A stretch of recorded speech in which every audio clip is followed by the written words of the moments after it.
বাজার নির্বাচনে প্রার্থী আপনি, দিলীপ ঘোষ ভয় পাচ্ছে, দাবি তৃণমূল কংগ্রেসের। সে তো বোঝাই যাচ্ছে। আমি ত্রিশূল ধরলেও মেসোর বাড়ি, আমি কথা বললেও মেসোর বাড়ি। মুশকিল হয়েছে তো, মেসোর বাড়ি যখন ছুটছো কেন? নির্বাচনটা কি মেসো জিতাবে? পাবলিক জেতাবে। নির্বাচনে লোকে পাবলিকের কাছে গিয়ে প্রচার করে, এরা এই অফিস ওই অফিস, এর বাড়ি ওর বাড়ি। দিলীপ ঘোষকে কে ভয় পাচ্ছে পাবলিককে জিজ্ঞেস করুন। প্রচার করতে গিয়ে কখন আপনি তৃণমূলের মঞ্চে চলে যাচ্ছেন, তৃণমূল কর্মীদের বিড়ম্বনায় ফেলছেন। যখন আপনারা আমার ইন্টারভিউ ছাপলে আপনাদের টিআরপি বাড়ে। টিএমসির অফিসে কেউ আসে না, তার মিটিংয়ে কেউ, দিলীপ ঘোষকে নিয়ে ওদের লোক জোগাড় করতে হচ্ছে, টিআরপি বাড়াতে হচ্ছে।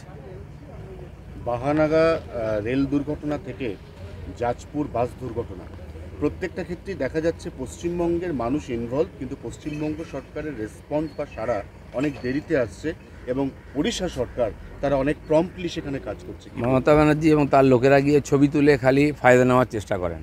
দুর্ভাগ্য আমাদের, সারা ভারতবর্ষে যেখানে অ্যাক্সিডেন্ট হোক বাংলার লোক মারা যাবে। বাংলা ছেড়ে লক্ষ লক্ষ মানুষ পেটের জন্য সারা ভারতবর্ষে ঘুরে বেড়াচ্ছে, সবচেয়ে রিস্কি কাজ করছে। আর কোনো ঘটনা হলে সেখানে মারা যাচ্ছে। কাশ্মীর থেকে কন্যাকুমারী, গুজরাট থেকে গুয়াহাটি, যেখানেই হবে বাঙালি সেখানে মারা যাচ্ছে। মালদার প্রচুর ছেলে মারা গেছিল মণিপুরে যখন রেলের ব্রিজ পড়ে গেছিল।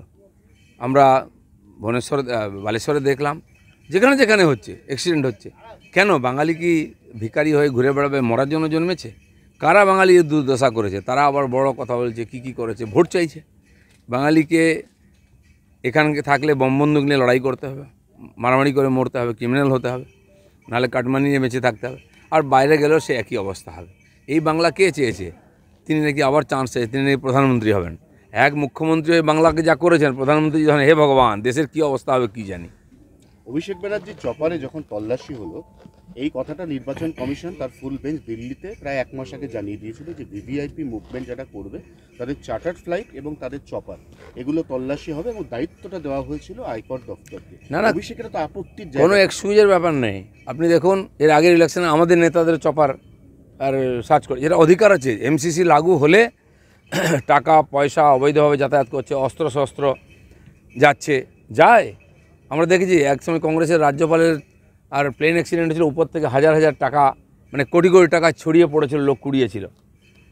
আর সমস্ত নেতাদের গাড়িতে সার্চ করে টাকা পেয়েছে। কলকাতাতে তো বেয়ারিশ গাড়ি ঘুরে বেড়াচ্ছে কোটি কোটি টাকা নিয়ে। তো এমসিসি লাগু হলে ইলেকশন কমিশনের দায়িত্ব তারা বা কাউকে দিয়ে সার্চ করাবে। আর রাহুল গান্ধীর চপার সার্চ হয়েছে, অভিষেকের, হ্যাঁ, যাদের নামে বদনাম আছে যে টাকা এদিক ওদিক করে, তার সার্চ হবে, কেউ ছাড় পাবে না। প্রত্যেকবার আমাদের গাড়িও কয়েকবার সার্চ হয়, যেই ঘুরবো সব জায়গায় নাকা লাগিয়ে রাখবে, সার্চ করবে। এটা তাদের দায়িত্ব আছে। আর যাতে উত্তেজনা কম হয়, নির্বাচনে গণ্ডগোল কম হয়, এগুলো তার কারণ। তাদের ঘাবড়াবার কী আছে? সব সময় মনের মধ্যে চোর আছে, দেখলেই ভয় পায়। অভিষেক বন্দ্যোপাধ্যায় আইনি পদক্ষেপ নিচ্ছে এই বিষয়ে। তার কাছে যাবেন? ইলেকশন কমিশনের বিরুদ্ধে যাবেন? কান মুলে দেবে। তো সেই জন্য এইসব না করে যান। লোকের কাছে এত কনফিডেন্স লো হয়ে গেছে, ইলেকশন লড়ার মানসিকতা নেই, হারার জন্য অজুহাত খোঁজা হচ্ছে এখন থেকে। ওই যে আমরা হেরে গেলাম, ওই যে চপার আটকে দিয়েছিল, ওই যে আমাদের টাকা তুলে নিল, এই আমাদের কর্মীদের ভয় দেখালো, এই যে সিবিআই লাগিয়ে দিল। হারবেন তো বটেই, এখন থেকে সব বাহানা খুঁজে নিচ্ছেন। দাদা, 19শে এপ্রিল ভোট, তারপর 27শে এপ্রিল পর্যন্ত উত্তরবঙ্গে এই সমস্ত কোম্পানি কেন্দ্রীয় বাহিনী রেখে দেওয়ার সিদ্ধান্ত কমিশনের। এটার কারণ কি? নিশীথ প্রামাণিক ভার্সেস উদয়ন গুহ। না, গত বিধানসভা দেখুন আপনি, বিধানসভার রেজাল্ট হওয়ার পরেও 2 মাস বাহিনী ছিল, তারপরে এত হিংসা হয়েছে। পশ্চিমবাংলা ভোট মানে একটা ভূমিকম্প হয়, সমস্ত ক্রিমিনালরা অ্যাক্টিভ হয়ে যায়, অস্ত্র শস্ত্র, টাকা পয়সা, ক্ষমতাশীল পার্টি সব লাগিয়ে জেতার চেষ্টা করে। এবারও তাই হবে। আর ভোট না দেবে যারা, বলে রাখছে গ্রামে গ্রামে সেন্ট্রাল ফোর্স তো চলে যাবে, তারপরে আমরা থাকবো, এসব ধমকি দেওয়া, ডায়াস থেকে হাত পা ভেঙে দেওয়ার ধমকি দেওয়া হচ্ছে। তো স্বাভাবিক ইলেকশন কমিশন ভাবছে যে উত্তেজনা থাকার সম্ভাবনা, তো সেন্ট্রাল ফোর্স রাখা উচিত। লোকেও বলছে তাহলে সেন্ট্রাল ফোর্স থাকে।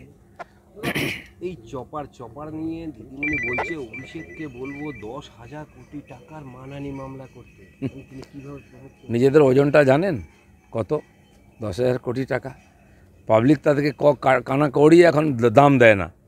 10,000 কোটি টাকা, এটা ঠিক যে হাজার হাজার কোটি টাকা লুট করেছেন আপনারা, টাকা তো অভাব নেই, কেন আর মামলা করতে যাচ্ছেন? রেড সহ কলকাতার 84টা রাস্তা বন্ধ করে ঈদের নামাজ হচ্ছে।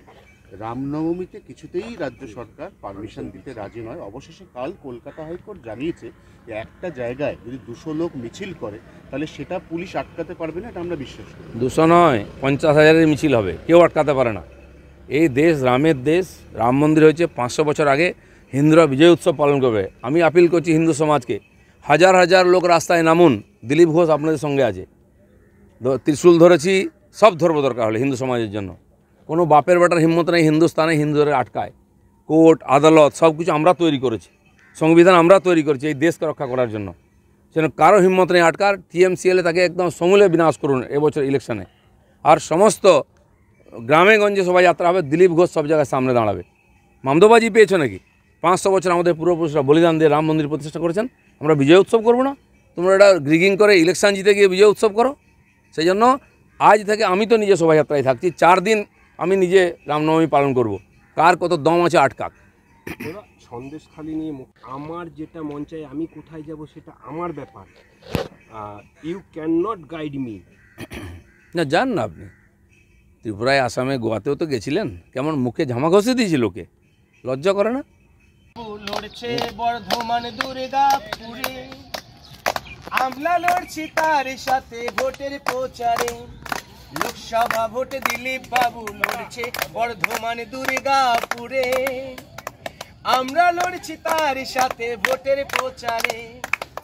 ভোটের প্রচারে দিচ্ছি জয় শ্রীরামের জয়ধ্বনি, ভোটের প্রচারে দিচ্ছি জয় শ্রীরামের জয়ধ্বনি।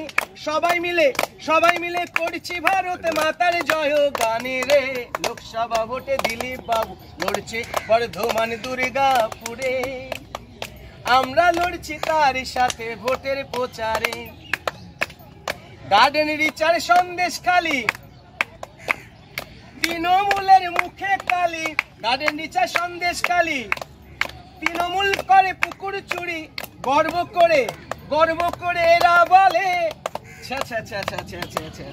গর্ব করে এরা বলে আমরা মামাটি মানুষের দলে রে।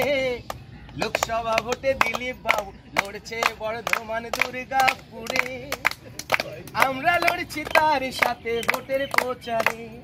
লোকসভা ভোটে দিলীপ বাবু লড়ছে বর্ধমান দুর্গাপুরে, আমরা লড়ছি তার সাথে ভোটের প্রচারে।